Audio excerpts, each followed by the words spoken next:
The gods wear masks, and I don't mean that figuratively. Literally, in the Midgard campaign setting by Kobold Press, the gods wear masks to hide their true identities and intentions towards each other. And what seemed like a perfect way of keeping the peace within the realm of the gods turned out to be a complete political mess that shines down to the people of the Midgard campaign setting themselves, including player characters.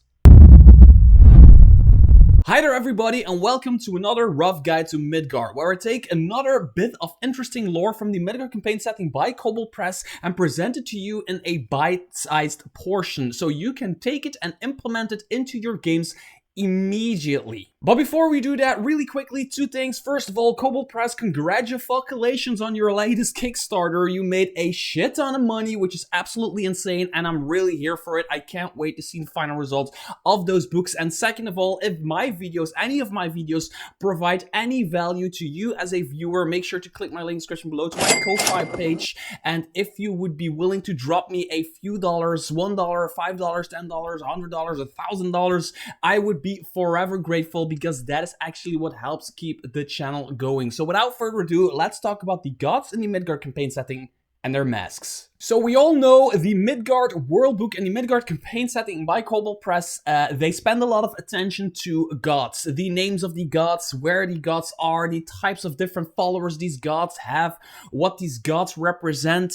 All of that stuff is represented in the Midgard campaign setting a lot. But something that I never see people really talk about, and it has been pointed out to me by one of my Discord members, actually, by the name of Jen, or Gen, whatever you want to pronounce it. On page 346, there's an entire section on the gods wearing masks. And I want to just quickly first break down to you what that actually means, and then kind of talk about loosely some ideas of how to implement it into your game and some ways that I'm implementing it into my Midgard games. So, Jen or Gen, thank you for pointing it out. So, basically, the gods in the Midgard campaign setting are a bunch of dickheads. Even the good ones, the bad ones, the ones in the middle, all have their own agenda and that have this really messed up political system that happened because they kind of tried keeping the peace by introducing this mask wearing system. Now, I'm breaking this down and kind of dumbing this down so you can take it and put it into your game. And if you want to read more detailed into it, make sure to open your textbooks to page 346 and read it for yourself. But basically, the realm of the gods is a realm where all of the gods form little groups, or they have big meetings where they decide on world-changing events, but every god is only as powerful as the amount of followers they have. Meaning that if you have 1,000 1,000 followers, you are more powerful than somebody with only 500 followers, and the biggest gods with like 10,000, 100,000 followers, big cities who follow them, have big temples for them, are more powerful. So their opinion is more powerful when they're having like political discussions and all that jazz. But they also have more powers. Like, some gods can shoot lightning, some gods can only do like little things. They can mess up a harvest here and there or whatever. But it is also the other way around, where the followers, like a cleric for a big god, could have more powerful powers than a cleric for a smaller, more niche god.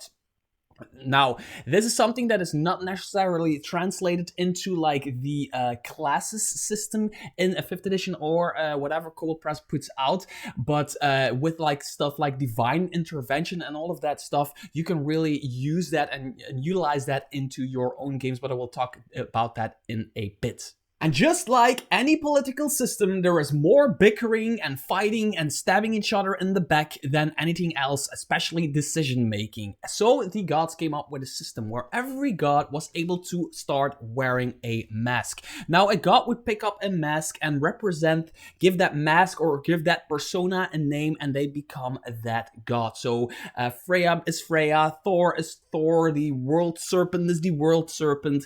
But whenever they were discussing things, they didn't really 100% certainly knew who they were talking to.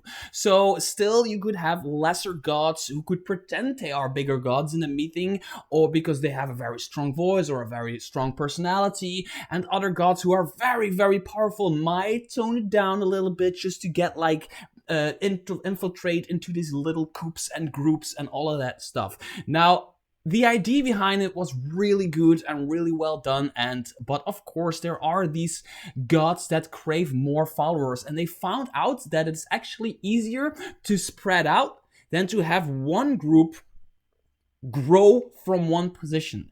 So now you get gods who have different masks they put on different occasions, making it so that you could be worshipping a god all the way up in the north, a evil god in the north. You worship it and you have a temple for them, and it has a name and a sigil, all of that. Examples will follow in a bit.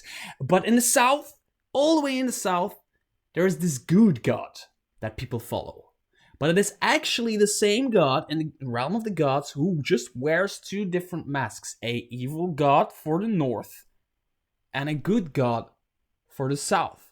And their agenda might be that they want to also spread out in the south and from different locations. There might also be a different type of god in the east, and slowly get like these evil ideas into these people who are normally good and who think they are following a good god, but because this god is like slowly making friends in the realms of the god with other evil gods, they could be like introducing evil thoughts within these people who worship those gods. That is the kind of situation that is going on right now in Midgard, and it's really cool as a game master to utilize that, especially if you have clerics or paladins in your party that actually worship a god. You might even have a paladin and a cleric worshipping two completely different gods who are actually the same.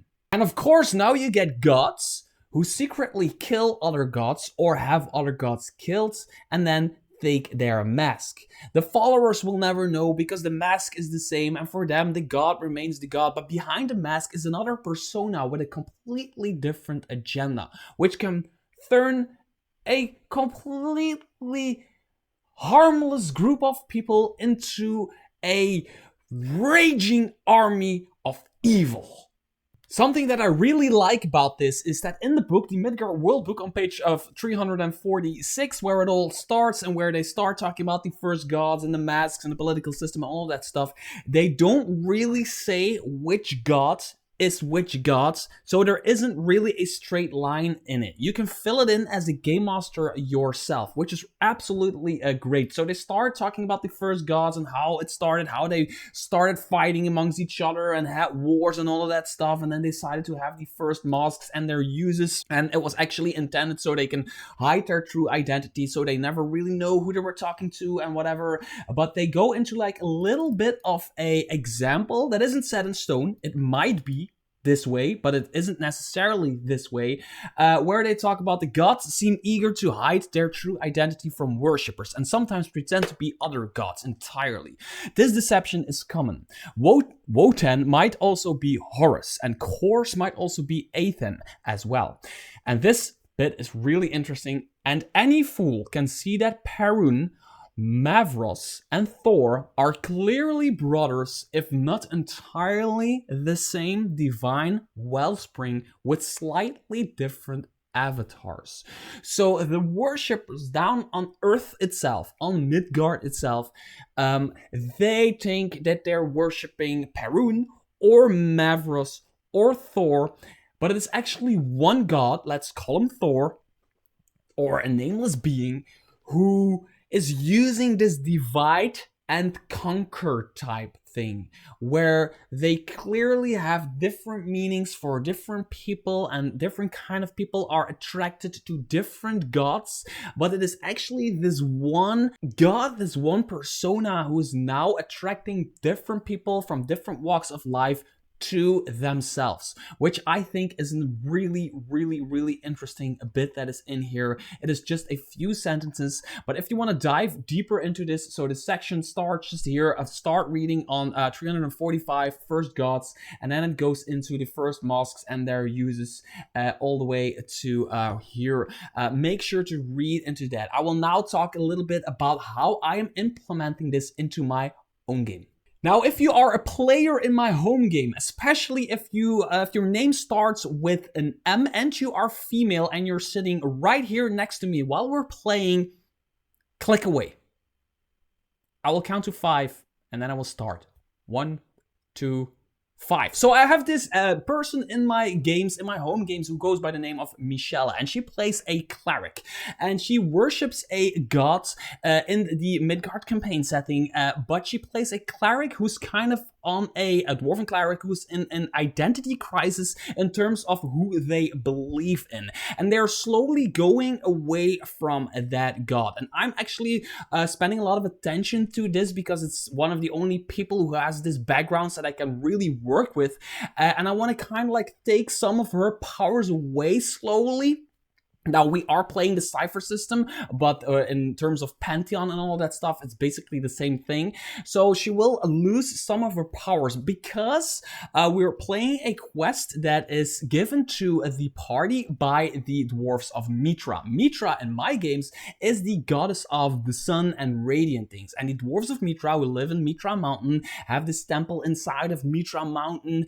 They gave us this quest. And I want to kind of help her have this identity crisis and build off her faith of the god she started out with, and then build up faith towards Mitra. And then at the end, somewhere in a few sessions from now, I want her to kind of like pledge her allegiance to Mitra, the goddess of the sun, and everything that is radiant, and she'll get a new armor, and she'll get all of that jazz. And then Mitra is all like, hey, welcome back.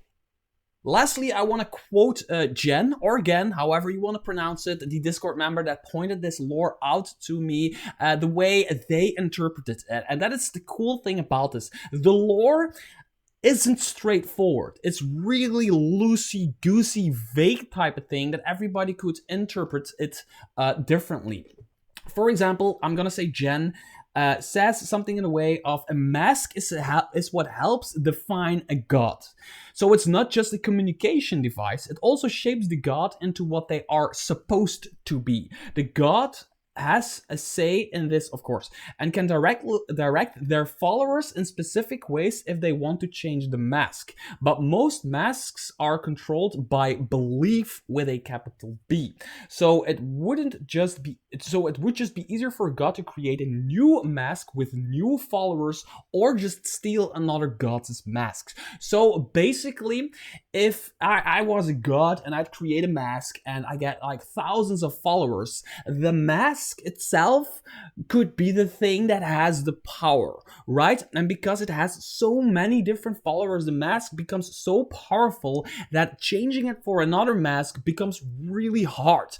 So putting it away, opening a drawer, putting it in a drawer, closing it, and just making a new mask and starting with a new group of followers and having these millions of followers and just keeping them the way they are, and then combining it with a group of new followers somewhere else in the world, that could be way easier than just trying to convince these followers to kind of follow a different type of mask, which I think it is really interesting. So because of this masks system, gods are not universal. They are local, sometimes very local, one city, because picking up a new mask for a new region is just sometimes easier than having your followers spread your region. Exactly what I'm saying, exactly what I'm meaning, exactly the way that I'm reading into it, and just endlessly interesting. And that was me talking in another Rough Guide to Midgard about the masks of the gods. Now, like always, I dumbed it down. I just took out some of the stuff that I want to take out, that I want to talk about, to give you a general idea. But if you read into it yourself, there is a lot more nuance to it. There's a lot more to read into. There's a lot more to take in as a game master and to use for your players. You can have two people worshipping different type of gods who are actually the same god, or you can have two people worshipping the same god who are just like two different gods with the same mask but copy and paste and stuff like that. You can go completely wild with this, and that is why I love it. I rarely see people talk about this. I rarely hear people talk about this. It was entirely new to me just a few weeks ago, but I'm already using it everywhere in my games. Until next video, bye bye.